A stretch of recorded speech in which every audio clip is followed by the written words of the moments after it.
I gave people all the stuff they really needed. Social Security checks, utility bills, TV guide. I want a TV guidance counselor. TV guidance counselor.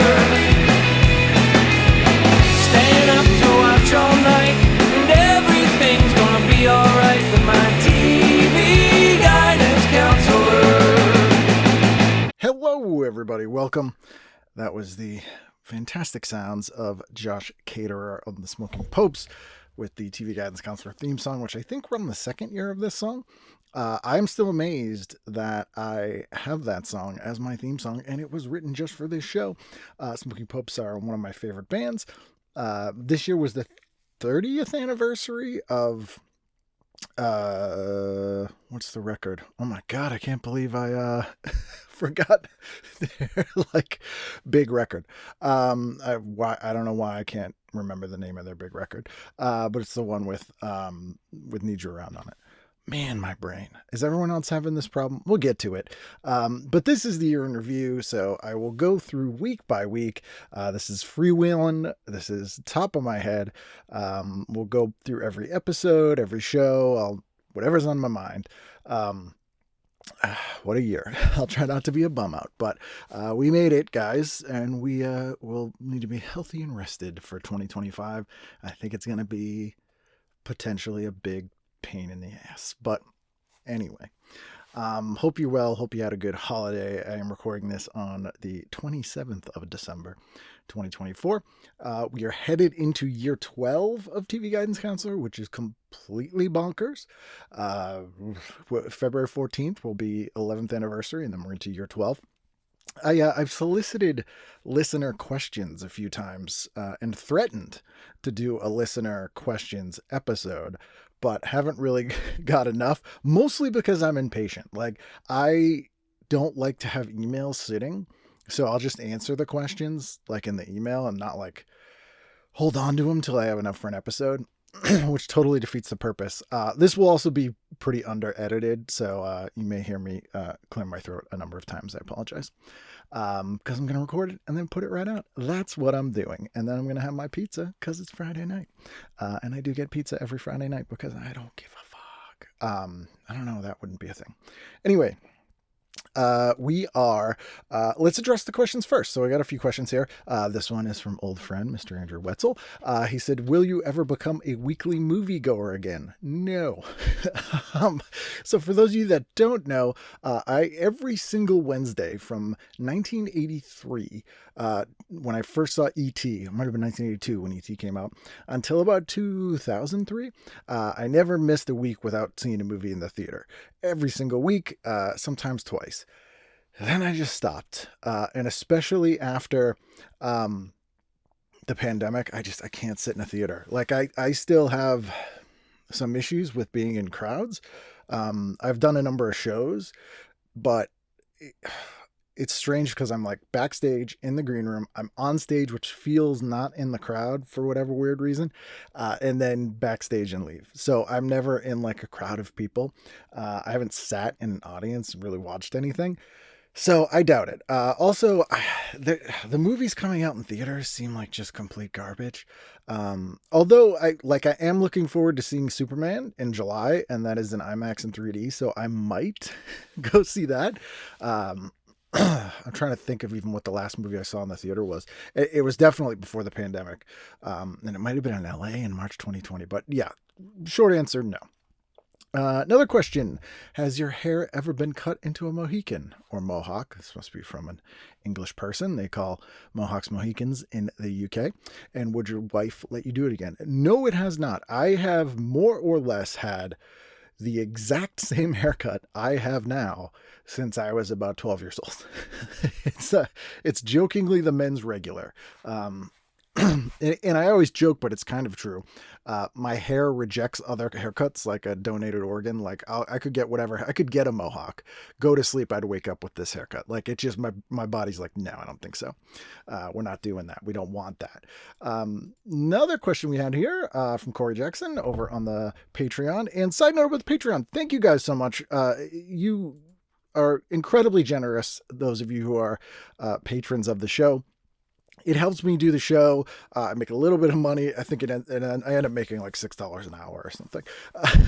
But that's fine. That's better than losing money. And you guys are the reason for that. Thank you so much.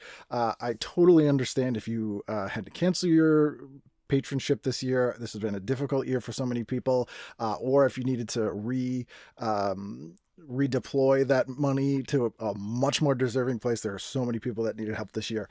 So I totally understand. Or if you just listen and aren't a patron, that is totally fine too. But thank you guys for being patrons. And if you would like to become one, you can go to TV Guidance Counselor Patreon, which is patreon.com/TV Guidance Counselor. Or you can just email me at tvguidancecounselor@gmail.com or ken@icanread.com. Also, they did some weird update with my web hosting site, and I am not super technically adept. I don't know why I pronounced that so strangely, but all of the hosting sites now have like their domain registries too. So like when they renew, they did some weird thing. So anyway, icanread.com is probably down, but the email address should still be working. But if you can't get to me on those email addresses, I also have one that's kenread, REIDTVGC@gmail.com. So that anyway, email me if you have any questions or need any info on that. But if you have $5 or more a month, you get access to all of the archives as a patron. So every single PDF for the show. And if you have a request, there's not a TV guide on there and you want me to scan it for you, I will do my best to do so. But you get one every week, and you can also access all the old ones. So even if you had $5 and you went on there and paid $5 and then just downloaded all the ones that were there and then told me to go fuck myself, that you could do that. That's fine. That's fine. But anyway, so that's the Patreon. I will not plug it again because I know that's annoying. So Corey asks, any thoughts on Wendy Malick joining the Night Court reboot? Also an old school fan. I really hope they would bring back Bumper Robinson so we can get a resolution to Leon's story. That would be really cool. I've just started watching the Night Court reboot thanks to my friends and listeners who have hooked me up with Plex servers, which that's been the biggest revelation of the year is Plex servers. My God. And I really love it. It's pretty much just feels like more new seasons of the show, just like the Connor stuff with Roseanne. I think they've done it right. They managed to update characters without it being like a really stupid nostalgia trick. But Wendy Malick is such an odd character actress. Not her personally, but just her career, where she pretty much plays exactly the same person. It's like everyone's ex-wife, sometimes named Wendy, and just fits in. I've never seen her in a thing where I'm like, she's miscast or she's like out of phase with this cast. I've never seen that happen. So I'm always happy to see her join the cast. I just rewatched Scrooged. She is in that, playing a character called Wendy. Bumper Robinson would be awesome if Leon could be on the show. Anyone who's still alive that can be in the Night Court reboot. It's always fun to see sort of where those people ended up. Pardon me, I'm having a coffee. And I think that's all the questions I had. So hopefully I addressed your question. If I did not, you can email me at all the places I said before. And anyway, on to the year in review. So we started in January 2024. My very first episode 614, was Sovereign Sire and Ella Darling. They have a great podcast. I've known them for years. Sov's been on the show a couple times before. I recorded this the first time I had COVID. We'll get to that in a moment. In October 2023. So I am out of my mind in this episode, but you know, it's a fun one. They're fascinating. Really enjoyed talking to them. The next week we had episode 615 with Mike Doty from the band Soul Coughing, and Mike is awesome. Like if you're not into Soul Coughing or Mike, like just amazing musician. It's astounding to me the people that I somehow know because I never really tried to know really good people, like amazing people who I am great fans of, but it just happens. And Mike's one of those people. And this year Soul Coughing did a reunion tour, which I kind of really wanted to go to, but again, I just couldn't bring myself to sit in a crowd. I missed a lot of good shows this year. But it's so fun. And that was a really great episode. And I was pretty down going into 2024, as I think a lot of us were, if we only knew. And it was just a really nice way to kind of ease into the year. And, you know, winter's always tough anyway. And you know, that was a really fun episode. The next week, so then I go on a little run here. of non-format episodes, which I know is annoying to people. I always try and get my guests to do format, but some people, if it comes down to them just not being on the show or not doing the format, I'll do it without them doing the format. We can just chat. And I always try to mix those episodes up so that if you're getting a non-format, you'll get a format the next week. But for whatever reason, this run just happened to not be a very format heavy week. So we have a couple episodes here that are non-format. And the first one was episode 616 with director Brian Trenchard Smith. This was so cool. I've watched his movies forever. Fascinating story, fascinating guy. Always kind of a scholar on film. He does a lot of stuff for Trailers from Hell. If you look on there, I actually wrote a couple of trailers from Hell this year. If you think you know which ones I wrote, let me know. But just a fascinating guy, a true movie fan, and has just made some fun, weird movies, and that was a really fun episode.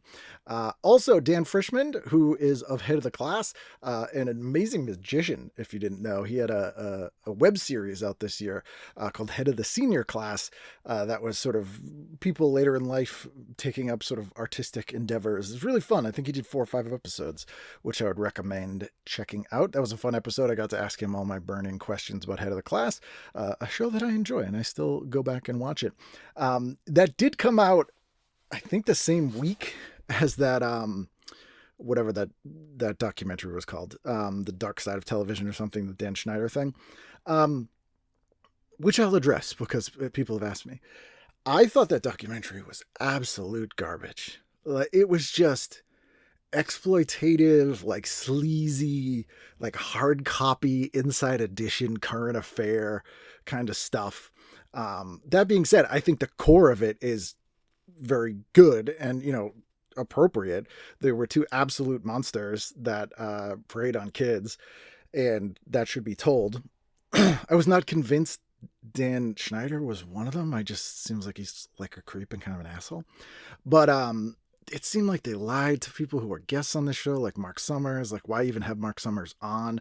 He was not even on Nickelodeon when this stuff, it was just gross. Like it was a really, there's a genre of true crime that I guess I would put this into, that has this veneer of like, oh, we're above this, and we're helping the victims, but they're just as bad. They're like, let's like make this car crash so we can all really. It's just gross. So I didn't like it at all. Quiet on the Set, that's what it was called. But they're legitimate stories, and people had legitimate issues, and it was pretty terrible. That being said, didn't really feel like asking Dan Frischman about that. It's not what I do. I frankly wasn't really interested in it. I think it's been covered. I don't think it would have revealed anything. It wouldn't have got any scoops. So I know a couple of people emailed me and they were kind of disappointed that I didn't ask him about that, but like, not my thing. You can find out everything you want to know. I don't think Dan had anything to add, nor was he culpable or involved in any of that stuff. So, there you go. On a much lighter note, this next episode, which I think might be, well, I'll tell you this, we're in January 2024. It's my favorite of the year so far. Was 618, and this is Henry Normal. And Henry is this sort of keystone, pillar, a sun in the solar and the stratosphere of not even just English comedy, which sort of alt comedy, which sort of became mainstream comedy of the last 25 years. Like him and Steve Coogan started Baby Cow, and they produced just some of the most amazing, funniest shows ever.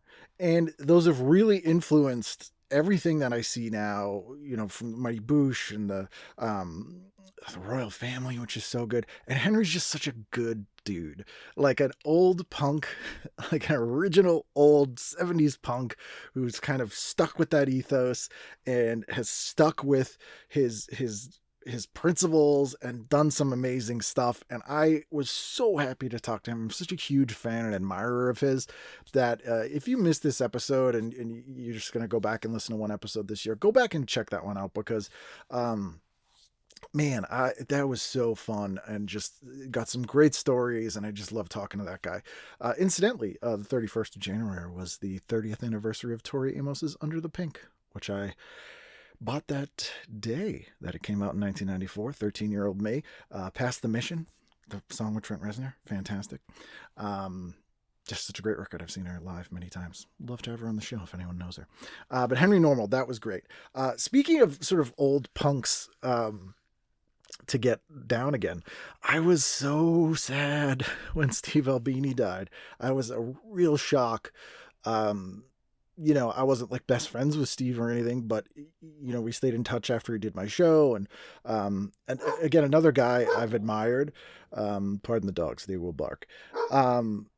And you know, I think people, he's like, oh, he's an asshole, or he said controversial things, which I think in the last couple of years of his life, he, you know, took responsibility for and kind of explained, and also sort of realized the strange culpability of that sort of first and second wave of punk sort of shock humor thing that sort of led into this like anti-woke bro culture kind of bullshit, and really addressed it well. And you know, it was he had a heart attack, and it was shock, and I was pretty upset about it. But I was so glad to have known him. I'm so glad that he's done just so many great records. The last Shellac record came out, I think, the week that he died, which is really weird. It's really good. I highly recommend it. And if you haven't heard my episode with Steve from a few years ago, check that out. There's a number of people died this year that was just like people I've just loved forever. You know, and I've also found out that like old guests of the show had died previously. Like I found out that, thanks for listener, actually. Thank you. Wendell Meldrum, died. It was Miss White on the Wonder Years. She died back in 2023 or 2022, I think.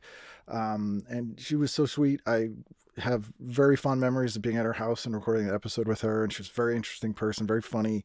You know, that was kind of a bum out. It's a bum out when I don't know if it's worse if you hear someone has died like years later, but that always is weird to me. Like you've gone years not knowing they were dead, and anyway, I'm not going to go down that rabbit hole. I need a new therapist, but it was sad to hear that she had passed away as well. And Joe Flaherty of SCTV, who I never met and never got to talk to, but is just so funny and has done so many amazing things that I love so much. So, you know, there'll be, and I'm sure I'll miss some people. You know, there'll be people that I forget. But you know, those ones stand out. So that was Henry Normal. We are into February as we go into the almost 10th anniversary special, and episode 619, Jack Sholder, who is a really great director. I had just finished reading this book about the rise of martial arts cinema in the US. Really fascinating. Totally forget the name at the moment. But Jack had edited so many of those movies and trailers when he was working at New Line Cinema. And it was just a weird coincidence that I was talking to Rick when I finished that book. But he did Nightmare on Elm Street Part 2. Yes, the gay one. But made a ton of great movies like The Hidden and a bunch of stuff. And a really interesting guy. And again, another great director. And it was fascinating to talk to him. Also talked to Jim Allen that week. We did a little interview. That was fun. Then 10th anniversary special, which was me doing 2014, since I think I only started doing these year in review episodes in 2019, I think. So there's, 14, 15, 16, 17, 18. There's 5 years that I had not done them. 4 now, because I did 2014. So my plan is for the 11th anniversary special is to do 2015. So if I'm still doing the show in another 4 years, I'll do 15, 16, 17, 18. And then I'll have a year in review for every single year, which is really, it was a fascinating exercise for me to go back 10 years ago and do this. Because in a year, most things are relatively fresh in my mind, but 10 years is a weird one. And it was good and bad. Like part of the reason I do this in general is because I want to remind myself that I did a bunch of cool stuff this year, and accomplished some stuff. And, and people tell me they enjoy listening to it, but it's a nice sort of summary of, it can feel like you're not doing anything, and then you spread it out over a year, you're like, ugh, but you made accomplishments, and it's nice to go back and kind of just look at them. And, I'm glad I have this calendar, not in a creepy, I'm going to be a a Supreme Court just this way, but it's nice. The next week, old friend Esther Koo, fascinating story of her sort of journey from being in Boston, working in an ad agency, I think she worked at, doing stand-up here, and then going on to host things like the AVN Awards. It was nice to catch up with her. I hadn't talked to her in years. I think every year, at least once a year, I have like some old comedy friend from like 20 years ago that I haven't talked to in a while who's doing wildly better than I am, that we have on an episode to catch up, which is pretty nice. And that was a fun one.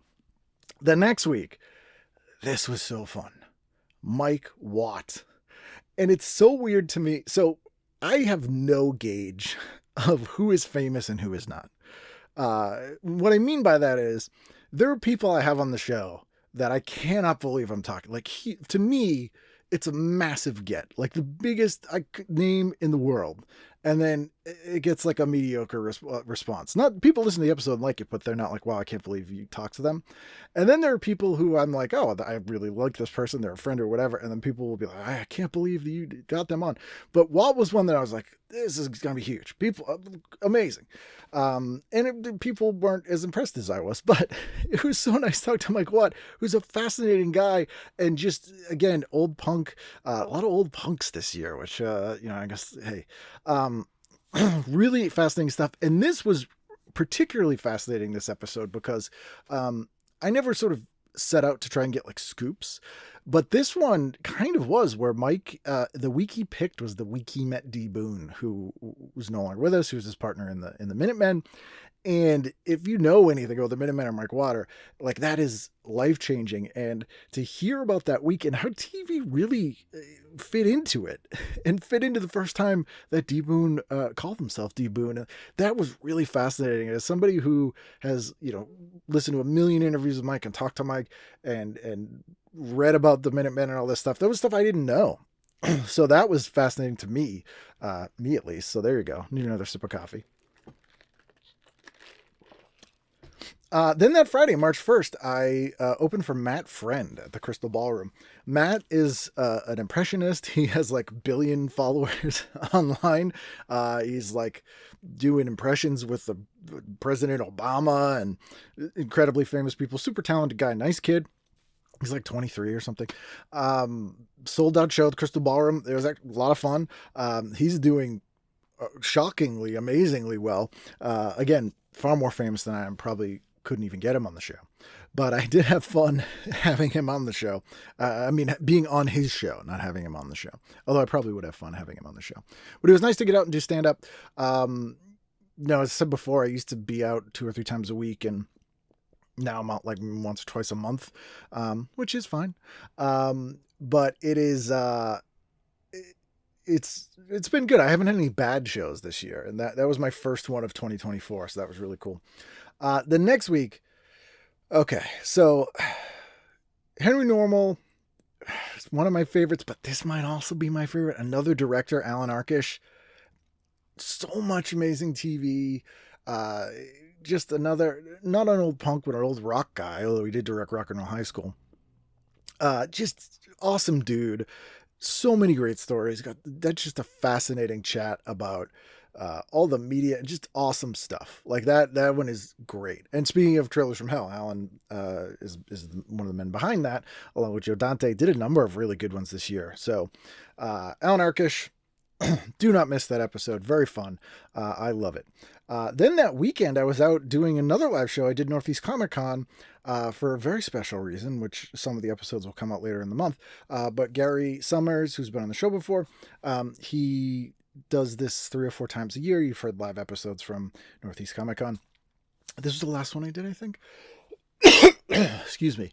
And he did a Growing Pains cast reunion. So it was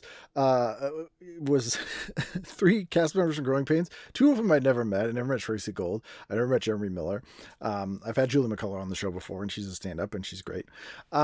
So it was great to do, like, just nuts that I got to talk to them. If you know me and how much I love Growing Pains and how much I love just the 10 of us, and like bonkers. That was really, really fun. So I was glad that I got to do that.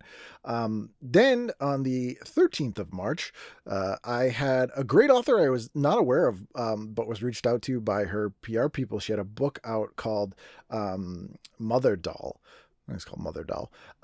Really awesome book. Funny, touching, fascinating, really sort of windy and twisty and turny.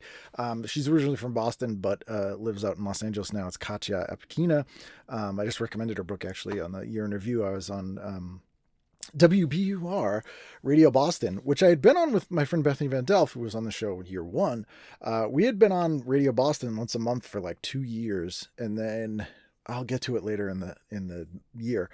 But we were on again a couple weeks ago. We did their year in review, and then like the next day that show got canceled after like 10 years. So I'm not taking blame for that, but that did happen. And I all the people on that show have kept their jobs, which I'm happy about. And Tiziana Deering, who's the host, now hosts the morning NPR show here in Boston, so she's still there. But anyway, recommended that book. It's a very good book. Highly recommend it. It was really, really good. That week also personally was tough. Pete, who I think I mentioned this last year, had to get some pretty major surgery. He had 3 like fatty lumps or 4 that weren't cancerous, but it was expensive, and was really worried about him, but he got through really well, and he has been so happy this year.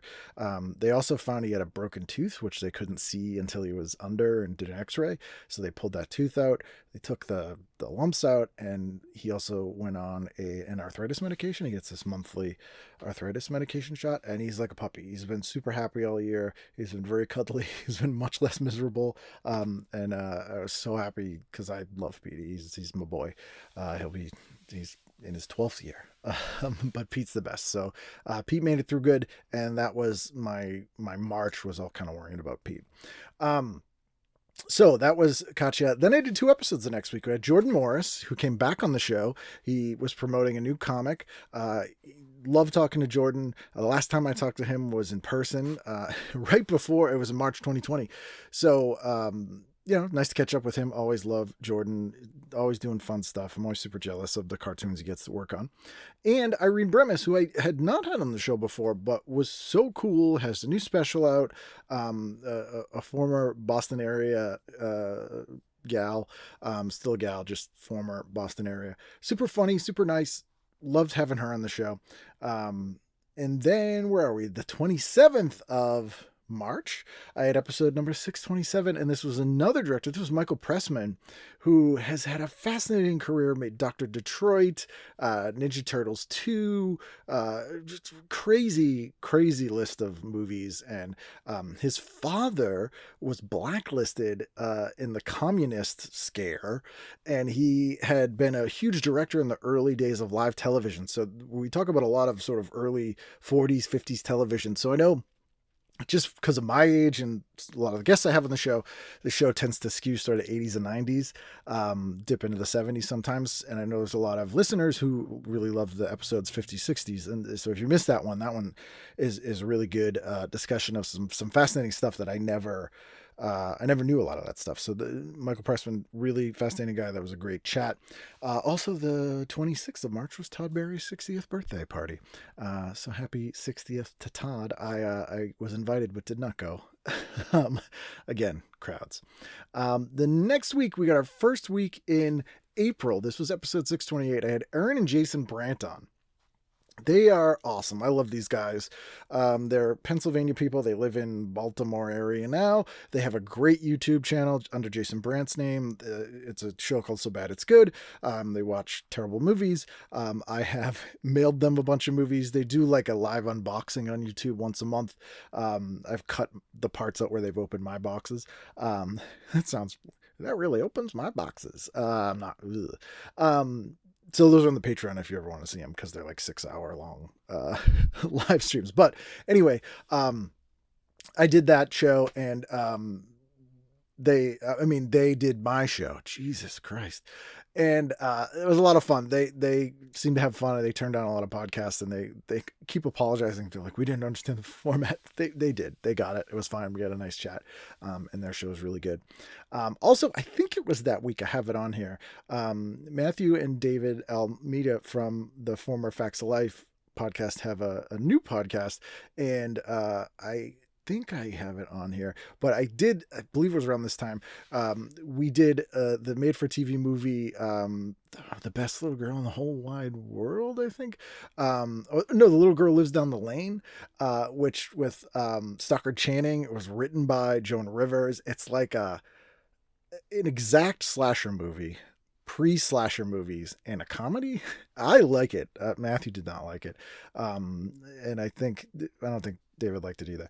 But that episode is up. I have links on the tvguidancecounselor.com and on the Patreon, or again, you can just email me if you can't find it. Also put out the Growing Pains cast reunion that week. Pardon me. So you can listen to that there. I did a number of episodes for the Northeast Comic Con. I don't think all of them came out on the regular feed. I think a bunch of them. Which ones did I put out just for the patrons? I think the Biling one was just for patrons, but you can let me know. So that was really fun. Then I did a podcast about Jason Takes Manhattan that week as well, which always love chatting about horror movies. Love to talk about movies and would like to do it more. But I did a bunch of podcasts this year talking about movies, so that is always fun.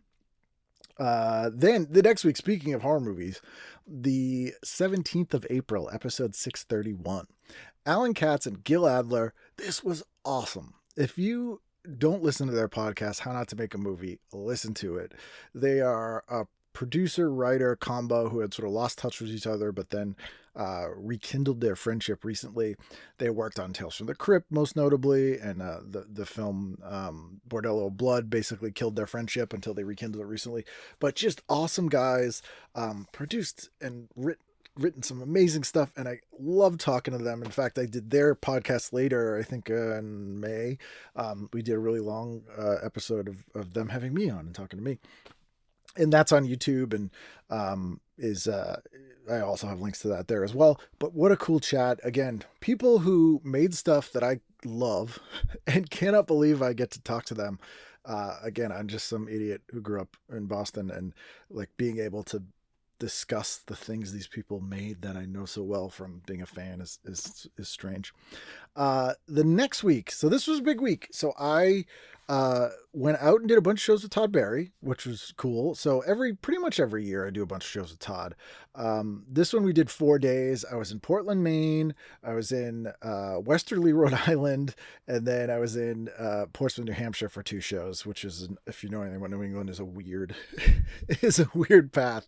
Well, they're really fun. And the Westerly, Rhode Island show, Deborah Goodrich actually owned the theater that we played at. So she was the cool hot girl and just one of the guys that Billy Zabka was dating. She's also in April Fool's Day, but was in soaps for a long time. So her and her husband bought this theater in Westerly, Rhode Island, and we performed there. It was a very nice theater. It was a really fun show. They were all fun shows, but that was particularly interesting and has a fun sort of TV guidance counselor adjacent little trivia bit there. And yes, I've tried to get Deborah on the show. Maybe this year. She hasn't said no. But that was really fun. And then that week, my episode 632 was Rolf Konevsky. And Rolf did the movie There's Nothing Out There, which I loved, but also has done a bunch of really weird TV stuff, like weird sort of Skinamax movies, which we talked about here, which was pretty fascinating, and makes a ton of movies for Lifetime. And I learned all kinds of stuff about those movies that I did not know. And if you have checked out of what like Lifetime has been doing, since Hallmark sort of took over all the Christmas stuff, Lifetime literally is just making slasher movies, like 80s style slasher movies, like about like killer pool boys and babysit. Like, so Rolf does a bunch of those along with Dave Dakota, and really fun chat. I had not previously known any of that stuff. On to May, Kevin Weissman was on. And Kevin, I've been talking to about doing the show for years, and he's very busy. He's a very accomplished actor. You may know him from Alias and a number of other things. He also has a podcast with Kyle Gass of Tenacious D, who got in trouble this summer. I won't comment on that. But Kevin, really fascinating guy, nice guy. We had a great chat. Love that guy. He's in so much stuff that I enjoyed, and that was a really fun chat. On to May 2024. My voice is holding out, guys. Yeah, for some reason, I keep losing my voice. I think I mentioned this last year. I don't know if I don't speak correctly or what the deal is, but yeah, my voice gives out a lot, so I don't know, whatever. Starting May 8th, I had Joanne Rubino on, and Joanne was, used to be an actor and went behind the camera, produced a lot of, reality TV shows, but then now does movies, and really cool chat with her. Again, it was a fascinating, this year was a lot of like nuts and bolts behind the scenes stuff, a lot of directors, producers, which I find fascinating. I assume you do as well, but I think it was a nice mix of, sort of just kind of friendly, fun, fucking around episodes and episodes where it's a little bit more behind the scenes, pulling stuff back. And so this was one of them. Joanne's super cool. Really like Joanne. Done a bunch of cool stuff, and we talked about it there. Then the third week in May, the 15th, was Chris Morgan back on the show. He has another book out. Love talking to Chris. Knows way more about TV than I do. He's written another book. It was, I think it was 99 episodes that define the 90s of TV shows. Again, I made no notes, so this is off the top of my head. So if I get anything wrong, I apologize. Or if I miss anything, I apologize. But Chris, good dude. Always nice to have him on the show. Happy to have him back. Looking forward to his next book. He'll probably be back then. Also recorded the Kill by Kill podcast that week, which I appeared on Kevin Mayer's Kevin Geeks Out Halloween, or he did a horror show in April, I think. And I appeared via, I sent them a video. So I joked that I was trying to be Professor Brian Oblivion from Videodrome. And his co-host on the show did this Kill by Kill podcast, and I guested on that. We talked about the movie The Initiation with Daphne Zuniga. Not a great slasher movie, but a fun watch and fun to chat about. I said I was on a bunch of stuff with about movies this year, so you can listen to that. 636, Adam Caton Holland, Denver comic, a guy known for a number of years, really funny, had a new special out this year. Such a fun chat. That was a really fun, like, you know, old timey, screwed around, jokey joke, fun, laughing episode, which you can always tell how good of a time I'm having laughing, or if I start singing. That's a good indicator. Not that if I'm not singing, it's not a fun episode. But that was really fun. We finished May with another returning guest, another author, Tom Shabilla, who had written a new book. Previously, he had written a book about 1966, the first all-color year of television. And this time he's written a book about the sort of spy Bondian invasion of fads in movies and television in the late 60s, which is, again, a really fascinating era in time. The weird sort of the weird nexus of like monster culture and spies and like surf rock and garage and like proto punk. A very weird time. The time I always think of it, because I'm like so not a hippie guy and I hate everything about the hippies and even the beatniks. So that like sort of hot rod surfing and spying monster mash world is everything to me.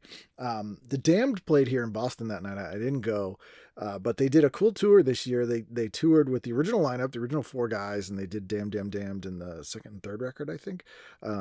So I didn't go. I had an excuse that night, though. I was with old friend Ophira Eisenberg, who hopefully Ophira will do the show again. She did it years ago.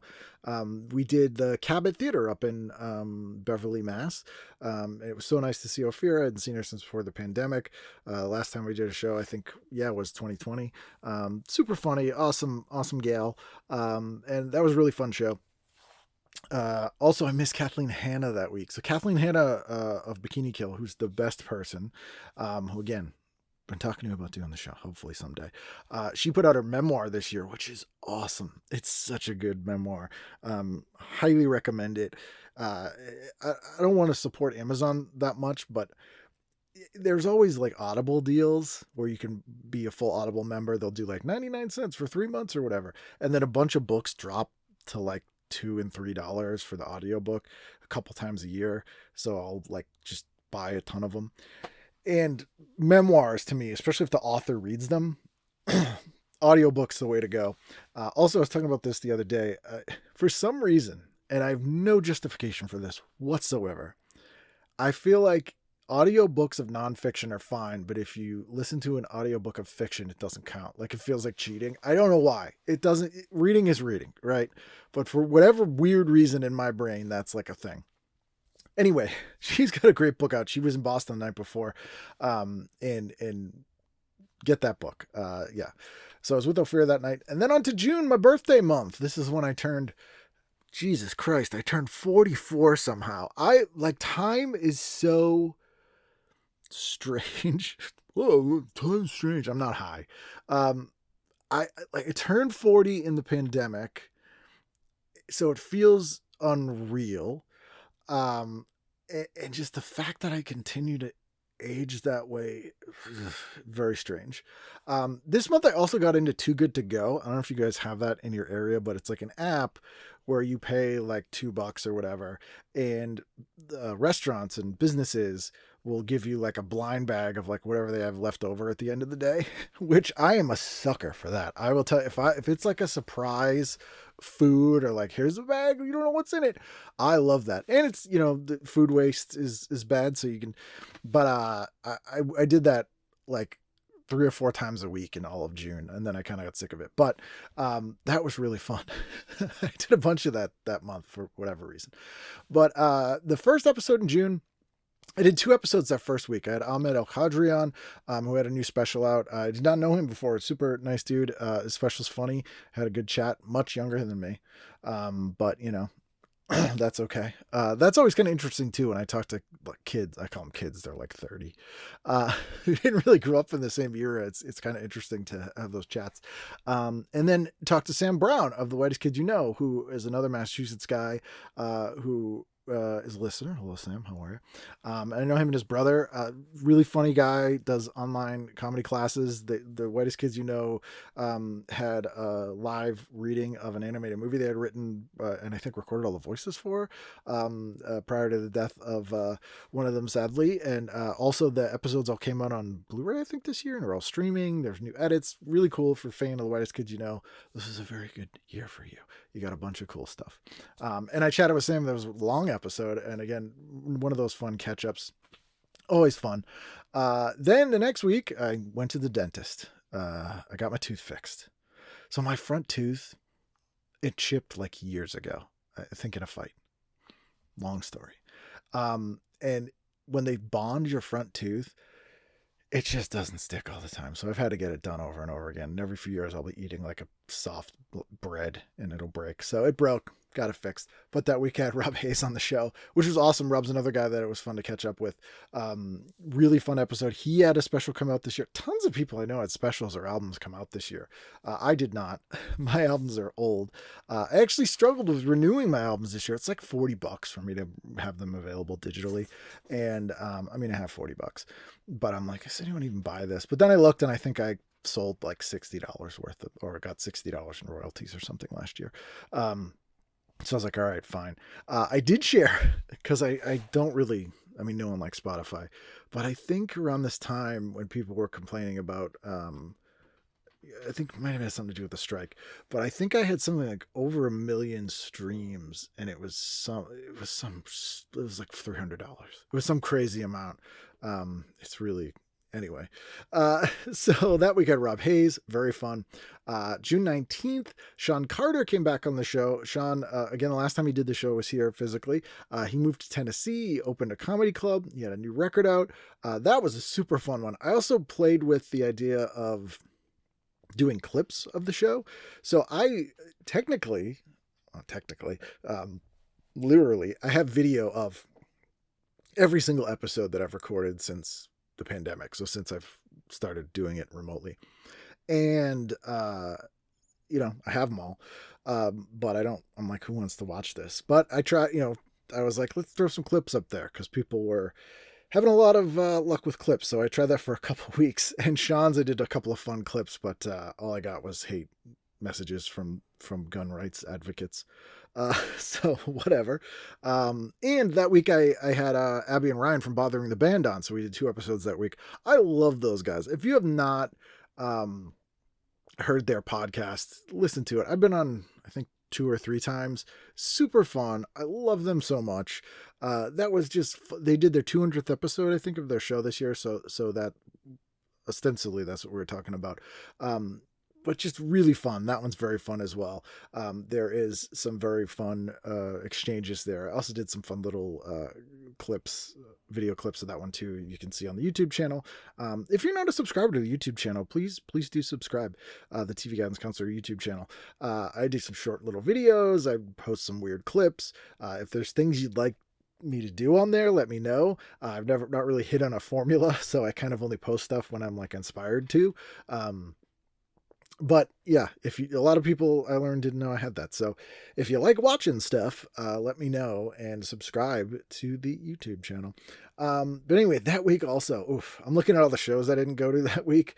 The week before we had Reverend Horton Heat. Sophie Ellis-Bextor was in town. So this was cool. So, Sophie Ellis-Bextor, I know from when I lived in the UK in 2001, when Murder on the Dance Floor first came out. And in 2019, last time I was in England, we were going to do an episode of this show. And just our schedules didn't line up, but we were chit-chatting for a long time. And she's just the best. And she had this huge resurgence this year, or not even a resurgence. This was like the first time I think she had a huge amount of fame in the US when Murder on the Dance Floor was on that, was it Saltburn show? And so she played in Boston. I didn't go, and I should have gone, but I couldn't do it. But I love her so much. Her new record's so good. She did send me one. Thank you, Sophie. And it's great. I listened to a lot of good music this year. There was a lot of new stuff I checked out. And also, and I hate AI. Generative AI is like the devil. But there's an account called Obscurest Vinyl. And the songs are streaming on all the streaming platforms and on YouTube and that stuff. And they do these like dumb, offensive novelty songs. And I'll admit, I laughed my ass off at them, and they're so funny. And there was a Christmas one called Let Me Melt that I was like, God, I wish a human being wrote this, because this is just a good song. There's some really funny stuff there. But anyway, listen to a lot of new records that were like made by actual people as well. And when I get to them, I'll mention them on here if I made notes. But anyway, yeah, Rob Hayes, Sean Carter, Abby and Ryan Bothering the Band. Maggie Langrick was the My Birthday Week episode. And she is a former actor, is now an author, podcaster, really smart, super funny, really love her. Go to her Substack and subscribe. I believe it's totally free. She's just very insightful, very honest, very open, great writer. And I really love the stuff that she writes about her sort of life and journey and the stuff she goes through. Again, if you can't find it, I put links in the show description so you can find the episode. It's episode 642, or just email me. I'll send it to you. That's fine. My birthday was that week, my 44th birthday. Janet Jackson played, and tickets. So this was weird. Tickets for Janet Jackson just didn't sell. So that, like, the day of the show, they were selling tickets for like $7 for the lawn. There's an outdoor shed, but I was like, I can't do it. And also sitting on the lawn, which is like, you're basically watching it on TV because you can't even see the stage. Not worth it. But I'm shaming myself about all these shows I didn't go to. That's fine. But Janet Jackson would have been pretty good. Then July, this was so fun. This is again another one of my favorite episodes this year. Back on the show, my buddy Judd Winnick, you know him as a writer, the Hilo books, Batman, Green Lantern, was on The Real World. What an awesome dude. Like Judd, I could talk to Judd all day, every day. I love this guy. And, it's super fun. Like, it's just love talking to him. And that's what we did there. The next week, Andy Main was on the show. She had a new comedy record out. I didn't really know Andy that well, but her her people reached out to me, and had a great time talking to her. She was just moving to New York. I think she's moved back to Portland since then, or maybe Seattle. Very funny record, really fun chat. Another person the next week, the 17th of July, was Chris Martin, who not of Coldplay. He is a comedian. He's English, but lives in LA. Really love talking to him. I did not know him before this, and that was very fun. I also, that week, did some more live shows. I did 2 shows with Matt Bronger, which was very nice of him to ask me. I love Matt. Matt's been on the show. Matt is a sort of, guardian angel is not the right word, but Matt was sort of the person that invited me to Bridgetown the first time I went, and that was sort of life-changing for me, which if you listen to, oh, there's Pete. If you listen to the 2014 year in review that I did last year, the 10th year one, I kind of get into sort of my whole comedy career, if for some reason that interests you. But I talk about how important Bridgetown was, and Matt was kind of the guy that is responsible for, like, Matt, obviously Dana Gould, Eugene Merman. These are people that, like, who gave me opportunities that I would not be here talking to you now. I don't think it would have been done in this podcast. Ahmed Barucha and his wife Abby. So yeah, go back and listen to that. But yeah, it was fun to do shows with Matt. They were super fun shows. Yeah, it was cool. The next week I had Ellie Hino on, who, again, I didn't really know. Midwest comedian, very funny, super fun episode. I think we had met at the Women in Comedy Festival years ago, and we discussed that at the end there. She had a very fun anecdote about ridiculous Boston people. Of course. But that was really fun. Episode 646, end of July. And finished July off with Sean Keen. Another fun episode 647. A lot of comics, a lot of format episodes, always fun. What was I watching? I'm trying to think of shows that I was watching. Evil's new season came back final season aired, which was fantastic. Sad that show has ended, but what a great show. I can't wait to see what the husband and wife team do next. Although Elsbeth is still on. I have to say, I liked Elsbeth. I get what they were going for. Or succeeding, really. I get what they're doing. It's much lighter. The Kings did the show. It's a spinoff of The Good Fight and The Good Wife. It's very Columbo. And it's also not that their shows aren't mainstream, because, like, Good Wife was on CBS for like 10 years. But Elsbeth definitely is I don't know, family audience. It's like Nice Murder. It's like a throwback to sort of Murder, She Wrote and Columbo. You know who did it from the beginning. It's sort of fun, sort of cute. But it's good. But Evil was where it was at for me. Evil, come on. And From came back, and I had a theory about From. So spoilers here if you haven't seen From, or you're watching it now, maybe like skip the next minute. So before season 4 here, my theory from was that this was sort of a government simulation that they had created, that in the 50s, Cold War, to see what regular average mix of humans do when they're put in this apocalyptic situation, so that they could sort of anticipate how Americans would act in like a nuclear apocalypse, like post-nuclear kind of thing. And so that's why it was people from all walks of life. My guess was that's why the sort of monsters were sort of 1950s, like everything's kind of stuck there, and that this sort of simulation had been sort of going after this project was shut down and was still kind of running on sort of autopilot. And my theory about the kids was these were like either psychic kids or kids that they were basically using to sort of fuel this simulation, and they'd been sort of put into comas and like running forever. And that's why I thought there's a lot of sort of childlike things with the way it works. It's very game oriented. So like, there's like tasks, like they have to go to the tower, or like the game keeps evolving. But I was totally wrong. The finale of this season, it looks like it's more Yellow King, sort of Lovecraftian. Some people sacrifice their own children for immortality and became monsters. Seems to be like a fairy, more fairy tale-ish So anyway, that's my theories on From. If you if you want to discuss From, feel free to email me. Then let's see, where are we? August 7th, my wife's birthday. August 7th is a weird day. My sister's birthday was August 7th. She's deceased. My uncle's birthday is August 7th. My wife's birthday is August 7th. I dated 3 women before I was married whose birthdays were August 7th. And I think I have 3 other friends I know whose birthdays are August 7th. Not on purpose. Just happened. Weird thing. I'm not a universe kind of signs person, but that's a weird one, you have to admit. Anyway, Adam Newman was on the show, and Adam's an awesome dude, known for years, hadn't talked to him in a while. He had a new album, new special out, and that was really fun. We talked guitars. Adam is a bigger guitar nerd than me, but he's actually good at it and good at redoing guitars. That was a really fun one. Lots of laughs on that one. Very fun episode. Then the next week, I had Kevin Casey White on. He had a new special out. Really fun chat there. He's a big Simpsons guy. And I was on the Cinema Shame podcast. I had never seen Rambo First Blood. I'd never seen First Blood. So we watched Ruckus and First Blood. And they're both sort of based on the same book.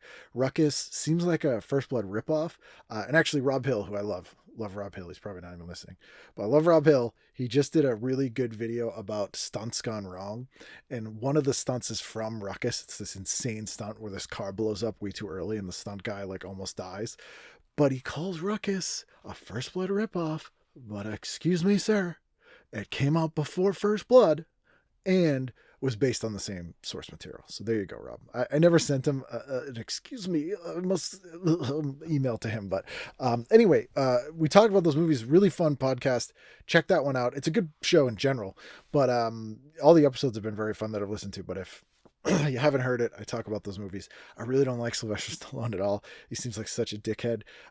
Even in First Blood, the whole point is he's supposed to look like a homeless person. Like when he comes into town, they're like, "Who is this filthy guy?" But he's like, "No, I have to look really handsome and I'm Sylvester Stallone." I watched Cobra for the first time this year as well, which was the sort of same source material there, which turned into Beverly Hills Cop, and Stallone rewrote that script too, and it's basically like a parody of a cop movie mixed with a weird cult slasher movie. It's not a good movie, but it's highly entertaining. Also a Christmas movie. So yeah, Cinema Shame. As I said, I talked about movies a lot on podcast this year. Kevin Casey White. Next episode is another YouTuber that I discovered this year, Ricky All Sorts of Words. Ricky is based in Maine. His show is primarily about comics. I first became aware of him from the Lunch Money Comics YouTube channel, which is a fun channel that I watch. And super funny guy, interesting guy. Had a ton of stuff in common with him, still do. And also, if you haven't seen Ricky's reaction to the James Gunn Superman trailer when Crypto comes out, it's beautiful. He is the biggest fan of Crypto, the dog, not the currency. Fuck you, current cryptocurrency, for ruining crypto with a K. And he's so over the moon when Crypto shows up, as was I. I welled up a little bit. This is a really fun chat. Love him. Have to have him on the show again at some point. Super fun guy. The same week that I had him on, he met Keanu Reeves too at Terrificon in Connecticut. Someday, Keanu, I'll have you on the show. Good dude. Then my final episode of August was with Richard Savarte, who is a San Francisco comic, had a new record out as well, new special. That was a fun chat. Also, I was on a podcast called Dad Like It's Your Job, and I am not a dad, but we talked about TV dads. So for sort of Father's Day stuff, we talked about TV dads. That was really fun as well, so you can listen to that with Chris Zito, who I hadn't talked to in a long time, a Boston comic who I hadn't seen in a while. Man, shows I missed in August. I missed Save Ferris. They came through town. I love Monique so much. She's been on the show. I feel bad I didn't go. They're a really good band. But hey, again, Kid Congo Powers was in town. Missed that one too. On to September. Here we are. Into the home stretch here. The last quarter, September, October. No, I don't know. It's the last few months of the year. All right. So the first episode, September 4th, Irene Brem is back. I don't know if I've had a guest back on twice in the same year before. You tell me. My listeners know more about the show than I do. But Irene came back with Frank Conniff, who'd been on the show previously before as well. We did sort of a live one at a Comic-Con in Springfield years ago. Him and Trace were on the episode. The same episode I had Joe Bob Briggs on. But they did the show together. They've done podcasts together for years. Super fun. They have such great chemistry. I love them both. That was a really fun chat. Frank is awesome. I'm a big Mystery Science Theater 3000 fan, so it was very, very fun to see Frank. That week, I also got my COVID and flu vaccines. I forgot to mention, back in August, on my wife's birthday, we went out for breakfast, and then we got COVID.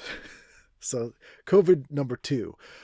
This one was like shorter for me, but more intense. Like I felt like I had one night that was just brutal.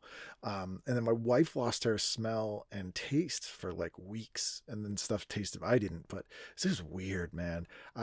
Like it is not good to get COVID. Don't get it. Like I feel like it just both times I've been infected with it, my body's like lost years. So I got my COVID and flu vaccine. In September, and I've been healthy since. So there you go. I didn't die. I don't have a microchip in me. Worm-riddled brain kid you. Anyway, yeah, so I got that week as well. Then the next week, Caitlin Palufo was on. She has a comedy special out. That was a super fun episode. We went new-ish. I think we talked about 2008. The Property Brothers, she's a big fan of HGTV stuff. So that was really fun. That was also an era that I don't talk about a lot on the show. So, the inverse of the 40s, 50s thing. I was also on the Seeing Them Live podcast. So I talked about some of the best live music shows I've seen. So that was something, again, that was new for me. That podcast, I can put links up for that there. And that weekend was the Silver Scream convention out in Worcester. So I got to meet up with my buddy Jordan Ladd, who I hadn't seen in a long time. Jordan's the best. She was out here for that con. They were doing a Cabin Fever reunion. So I got to hang out with Jordan, which is always fun.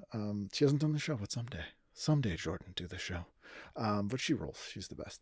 And then that week, the 18th, the night I missed seeing PJ Harvey, although I've seen her before, I had Jeff Cerulli on the show, and that was a really fun one. I didn't really know Jeff that well prior, but we got along very well. We had a really nice chat. The next week, episode 655, is Elliot Bornstein, Professor Elliot Bornstein, who wrote an amazing book called Marvel in the 70s, which again, highly recommend. It's a fun, quick read. It's not light because he has some very interesting insights into narrative. I'm saying this, he didn't say this, but the conceit of the book is kind of that Marvel's narrative innovation in the 70s essentially is what every sort of mainstream movie and television show now is using. sort of those sorts of innovations, which it makes sense. Funnily enough, so his two areas of expertise are like Russian propaganda media and Marvel comics in the 1970s. But nice guy, really fascinating story too. He has an interesting connection with television. His mom worked as like a really, really interesting. So I'm glad he had the time to talk to me because he's super busy. He's a professor at NYU. And again, buy his book. It's really good. He's written a number of books. They're all very good, but the Marvel in the 70s one is particularly interesting. Then the next week, we had the first week of October. I do love October, one of my favorite months. I was on Douglas Arthur's podcast again that month. We talked about the black and white comic book boom. And again, that's another topic I could talk about forever. Scented candles, black and white comic book boom, punk rock, like stuff that I sort of tangentially discuss on this show. We got deep dive into the sort of 80s black and white comic book boom, which is one of my favorite eras. I remembered a whole bunch of stuff I'd totally forgotten about from that era. Very fun show. So I put links up to that as well. I missed Chris Gethard and Eddie Pepitone that week in the second look first, but Chip Chantry was back on the show. Love Chip. Again, the last time he did the show, he was here in person, so we did this remotely. He has a special out. It's on YouTube. It's really good. And Chip's just super fun, dude. I love Chip. So check that episode out. The next week, I had Jeff Tice on the show. Another really funny guy. That was a very fun episode. I missed Debbie Gibson twice that week. Debbie's another person I've talked to a number of times about doing the show. Hopefully she will someday, but I don't know. I'm pushing for it. Also, did I miss Alex Cox? One of my Alex Cox episode earlier in the year, I had Alex Cox on the show. This reminded me because I never ask people more than once. If they say no, that's it. If they're like maybe, I'll keep bugging them. But Alex Cox, one of my favorite writer directors, Repo Man, probably my favorite movie of all time. I'd asked him years ago to do the show because he's very insightful, super smart guy. He wrote an amazing book about The Prisoner, the TV series The Prisoner, which talked about Mike Watt as well. And so I was like, hey, he'd want to do the show. And he was like, I don't watch TV. I don't really like TV. I was like, you wrote a book about The Prisoner. And he's like, pretty much just The Prisoner. So fair enough. That was the end of it. But this year he put out a Kickstarter to do his final movie. He wanted to make a movie that was a Western adaptation of the Gogol book Dead Souls. And he was doing a Kickstarter. So I reached out to him and I was like, hey, I know you said no, but if you'd like to come on, we might be able to promote the Kickstarter because selfishly, I'd really like to see this movie. And he said yes. And it was such a fun chat. I love talking to Alex. I got so many good stories that I'd never heard before. And then stuff that I've talked about in the show a lot, like the Melon Farmer edition of Repo Man and a scoop that I'd never heard. He wrote a Doctor Strange movie with Stan Lee in the late 80s to be produced by Francis Ford Coppola and American Zoetrope. Like just fascinating stuff. We talked about his Movie Drum show and it was so good. Again, I put some clips out for that. I was like, surely some like clickbait website will at least steal this as a scoop, but nothing. But anyway, Alex Cox, truthfully, that's probably my favorite episode of the year. I know I've said that a number of times, but that was big. And again, that's one of those guests where I'm like, guys, you're not going to believe this. I got Alex Cox on the show and people are like, oh, okay. But yeah, awesome. That's so good. I can't believe that I had so many directors this year, but Alex Cox, that was huge. And I don't want to say that I did this, but that week I had him on, his Kickstarter went nuts and he way blew out the record or the stretch goals. And so a lot of listeners of the show gave to the Kickstarter and awesome. So I feel like he got something out of being on the show. And the movie's done. It should be out next year. If you gave to the Kickstarter, thank you. It looks really good and I'm excited to see it. So yeah, anyway, Debbie Gibson's one of those people where she's expressed interest, but is always busy. But I'd love to have her on. That week, I also guested on the Bothering the Band podcast again. This was, again, really fun. I love their show. This was very fun. They let me go on weird rants. They always ask me questions that that always really make my mind go in weird places, which is kind of a fun thing to do. The next week, Laura Murley was on, who again started in Boston doing comedy, but I didn't really know her that well. Really funny, weird comic. That's episode 658. Also, I discovered an English singer-songwriter called Rosalie Cunningham that week. We had scheduled time for her to be on the show, but it's kind of fell through a couple times. So hopefully in 2025, she has a new record out. Awesome. So cool. Her stuff sounds like if Kate Bush fronted Iron Butterfly. That makes sense. But like, she's a good singer, guitarist, really fun stuff. Very cool. Check out her records. I really enjoyed them. The 23rd of October, I had Ellie Clayton on the show, and this is super fun. Ellie, again, the only person who does have crazier stories about encounters with childhood with exotic animals than I do. That was really fun. She has a new record out as well. In that week, on Friday the 25th, I opened for Janine Garofalo, and I love Janine.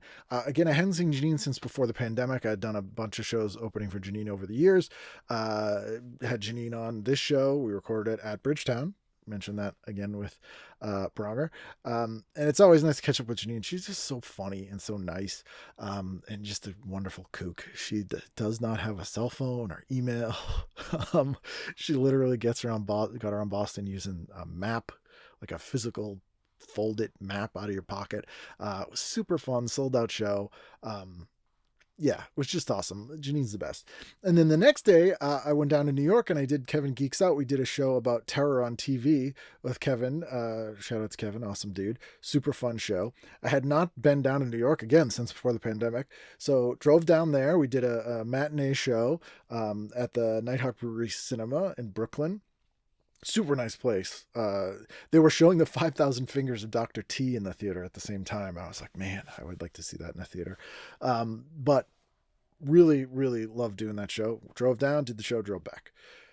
I don't know. Maybe I'll go to New York again. Weirdly. So I was gonna stay and like stay the night, maybe do a show or whatever. And I saw Jenny Zagrino. I hadn't seen Jenny in forever. My good buddy Jenny was happened to be in New York. She lives in LA, but she was in New York and she did the show and she had such a funny thing. She did a presentation about how the Crypt Keeper is a fashion icon. Speaking of Alan Katz and Gil Adler. So that was fun. But normally like my go-to move if I'm in New York is I'll get a hotel like just outside the city in like New Jersey, and you can get like a 4 or 5 star hotel for like $100, but they were all booked for some reason. And I looked and there was a porn convention and that's why. So there you go. That's the thing. Yeah, so had a good weekend of shows that week. Then the 30th of October, so for Halloween, this was so fun. I had Alison Pregler and her husband, Phelan Porteous on. They are both so funny, amazing YouTubers, like 15 years of back catalog of videos if you have not watched their videos.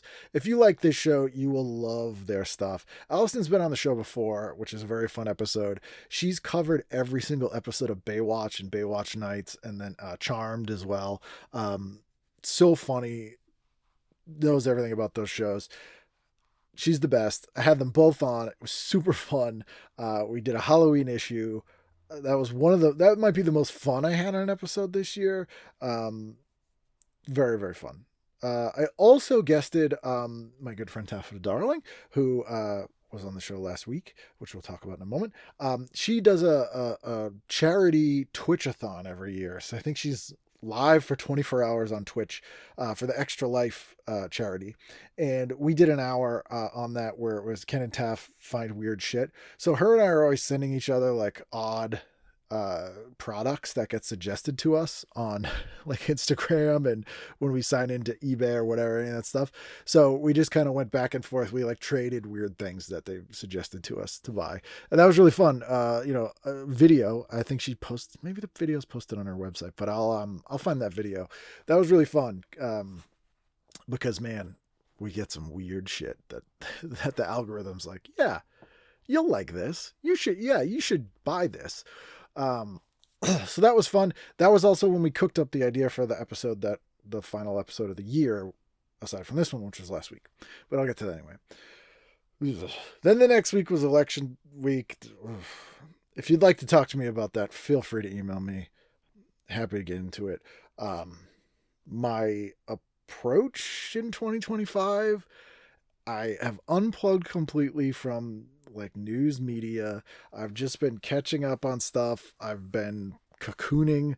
I've been building a cocoon in my bubble because there's nothing I can do about it. I spent 4 years of the first term of that man miserable every day. I literally got daily death threats. Didn't really do much, but that being said, happy to help if people need me to do anything in the next 4 years. But I'll just be kind of on call, not following everything because I just can't. So anyway, there you go. Did that. But that week, little milestone episode, Trip Underwood, who has has been on the show before. If you go back to the Pete Holmes episode, he is the bass player in the Unseen, the Boston punk band, Pete Holmes' favorite punk band, maybe favorite band. So when Pete was on, I called Trip and we talked about it. But Trip wrote a book about Building 19, which was this local discount store chain, and he came to my house. This was a rare, I think there hasn't been a year where we haven't had at least one episode with a human being in person, like of the live ones. But this is the first one, I think, since before the pandemic. No, Sam First was here for a Halloween episode where we did the TV thing a couple of years ago. But only twice really that someone's physically come over the house like in the old days and we did an episode. So if you're missing that, this is that thing. We talked for like 2+ hours. Tripp's an awesome dude, known him for years. It was nice to catch up with him. We chat all the time, but I hadn't seen him in a while, so that was really fun. Again, love Trip, awesome dude. So that was fun, fun little milestone that week. The next week, Zach Wilson was on the show, and Zach is much more of a TV expert than I am. He is the keeper of the strategic sitcom archives. He also has a Random Acts of Television podcast. He reviews sort of random episodes of TV, which is very fun. He does the Sitcom People account formerly on Twitter. Oh, that's another thing. I am totally off Twitter. I recommend you are too. What a cesspool of shit that thing is. I loved Twitter. It was super important to me. I met so many friends that I'm still friends with on Twitter. A lot of my heroes who I got on the show, it happened through Twitter, sort of naturally. So I held on longer than I should have, but I'm off there. I'm on Blue Sky, which I've been enjoying. If you want to follow me on there instead. But yeah, Zach has migrated all his stuff over to Blue Sky as well. And that's a fun episode. We did a fall preview. We get deep into 94. I think it's 94. Maybe it's 97. No, it's 94. And that's a very fun episode. That's a super TV nerdy episode. Did a show that Friday with Todd Berry down in Connecticut. Awesome brewery down there. Super fun show. They were so nice. Could have been nicer. I'd love to go back there anytime. Awesome show. I think was that the last show I did this year? Yeah, November 15th. I think that was the last live show that I did. But super fun. Awesome show. Always a good time. Then the 20th of November, I had artist Eric White on the show. And this was a long time in the making, but I'm so glad it happened when it did. So Eric is a pretty big deal artist. Like, again, these are the people who I'm like, oh, is this guy very famous artist. Does sort of TV and TV Guide specific art for the most part, sort of photorealistic art, TV Guide covers. The piece that speaks to me the most, which I shared on the website when he was on the episode, was this sort of George Jefferson having an acid flashback on the set of The Jeffersons of all the sort of horrifying things on TV.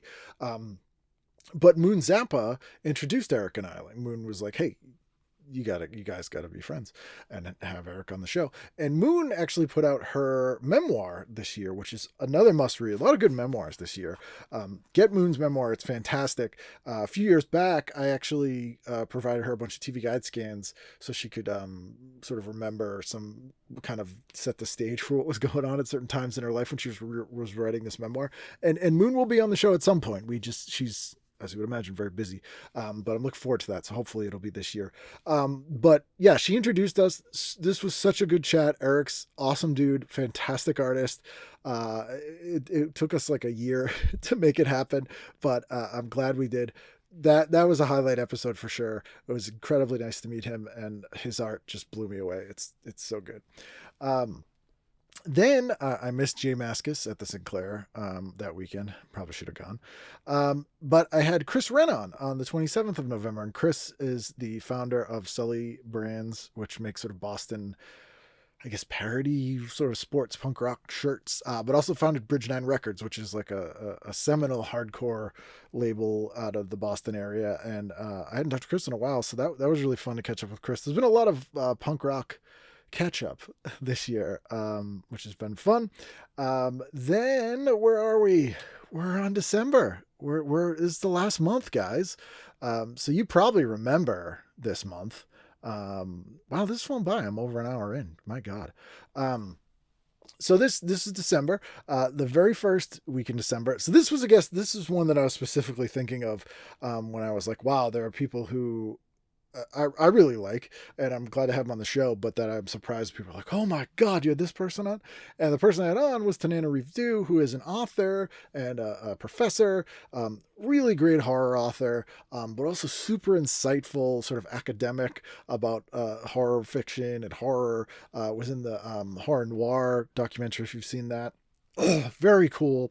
We talked Emergency. She's a huge fan for Emergency. Couldn't be nicer. She wrote a Twilight Zone episode for the newer Twilight Zone that Jordan Peele did a few years ago. She's awesome, but I swear, that episode might be the episode I get the most listener email and messages of, where people are like, holy shit, you good? Like, I'm not like 40, 50 emails from people like, oh my God, I can't believe you're on the show. So I can't either. Super nice. Loved having her on. That was a really, really good episode. And was a nice palate cleanser after November, which was kind of a bum out. Then I had Popeye Vogelsang on for the former singer of the band Farside, another old punk rock guy. Nice to catch up. Super fun episode. We talked a lot about 70s TV. Fun dude. That was a fun episode. And the 18th, so 2 weeks ago, my new best friend, Daniela Teflin Lundberg, who is a movie producer and is awesome. We talked about teen stars of the 90s. That was also the week I was on WBUR on the 19th doing my year in review. I think there's about 20 appearances on BUR that I think are all up on their website. If for some reason you're like fiending to hear me talk about stuff, they're all up there. This one was like an hour chat about the year in review. Most stuff I had no idea because I don't pay attention. They cut it down to about 20 minutes. They cut out a huge rant I did about the Karen Reed trial, which if you don't know about, you're lucky. What a stupid... Ugh. And then I think I went on like a 5-minute rant about Gymkata, because they were talking about the guy who won the pommel horse or the gymnastics thing is from Massachusetts. And I was like, we need to remake Gymkata. Like, and the more I talked about it, frankly, it started as a joke, but I kind of think we should. Like, I would watch a remake of Gymkata starring that dude whose name I can't remember at the moment. But that was very fun. So that's a fun one if you want to listen to that. Aired last week, which brings us to last week. Episode 668, which I think actually is episode 720 something, but you know the numbering things off. You get it. Taffeta Darling back on the show again. Oh no, I was on her show. I was going to say like Irene Bremis was on twice this year, which I think was a first, but no, I was on Taft's show. She said, hey, we should do TV guidance concert with all the wish books, Sears wish books. And I was like, brilliant. So that's what we did. And I got great feedback from guys. You guys have loved this. And so I'm going to do it again next year. So what I did was 30 years ago, 35 years ago, and 40 years ago. So we did 84, 89, 94. So next year we would do 85, 90, 95. Which I do have. All my Christmas stuff is still up, by the way. So I'm looking, I literally have a stack of Sears wish books and JCPenney as well. But I think we'll stick to Sears.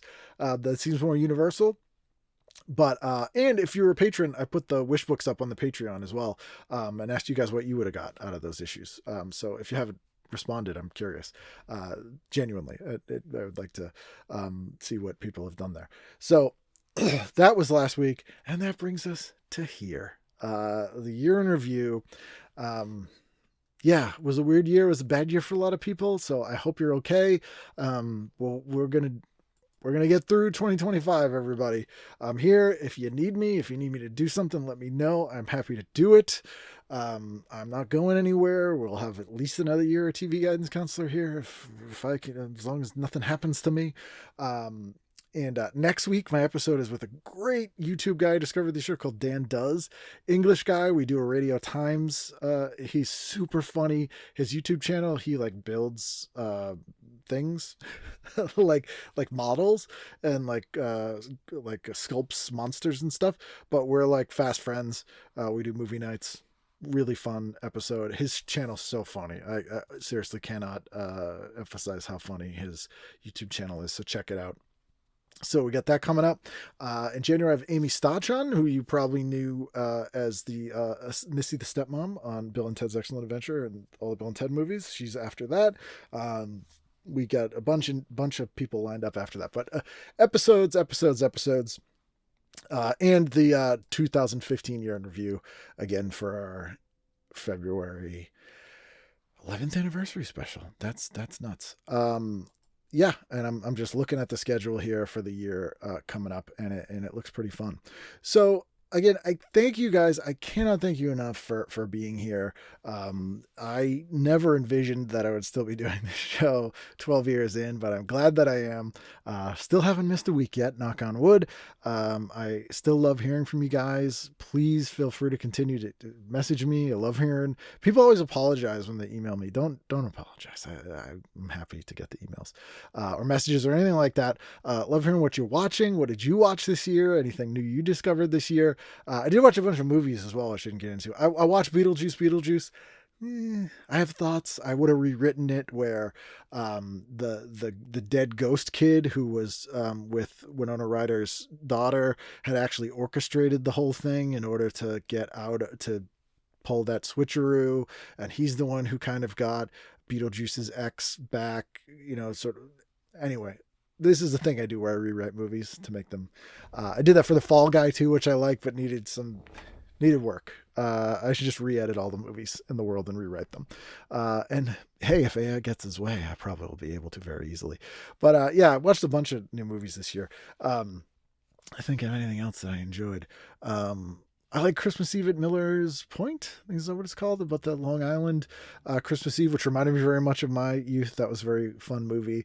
Anything else new that I watched this year? Oh, the Casa Bonita documentary. Casa Bonita, which I've been to, thanks to friends of the show and the Denver Comic Con, is a bizarre sort of destination. It's like a Chuck E. Cheese 70s Mexican restaurant in Denver, and it went out of business during the pandemic, and Trey Parker and Matt Stone bought it and refurbished it. And this documentary is funny and fascinating and sort of heartwarming and inspiring and very, very good. I really enjoyed that. Anything else that I watched that was new this year? Nothing else really comes to mind. Anything new? No, I watched a bunch of action movies, Donnie Yen movies, older Donnie Yen movies that I really liked. If you want to know about Donnie Yen's a dream guest. Oh, that was another question. Who are some of my dream guests that I still would like to get on the show? We'll end with that. How about that? Look at that. Professional. Started with listener questions, ending with listener questions. Who would I want to have on the show? Donnie Yen. Donnie Yen, probably my number one right now. Winona Ryder, as always. George Clooney. John Waters. Talked to him before about doing it. He's very busy. David Lynch. That's kind of it that I can think of, to be honest with you. I've been very lucky I still can't believe who I've had on the show, but that's probably my list.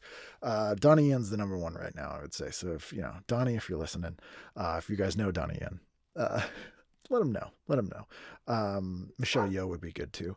Yeah, that'd be awesome. Michelle Yeoh or Donnie Yen. Anyway, maybe that'll happen in 2025. I don't know. I only have guest booked through March right now. So maybe after that. But if they contacted me and were like, I want to be a guest today, I'd bump some people. I'm not going to lie. They're bump worthy. So anyway, Happy New Year to you guys. Let me know how you're doing. We'll get through 2025. We'll do one day at a time, 1 year at a time here.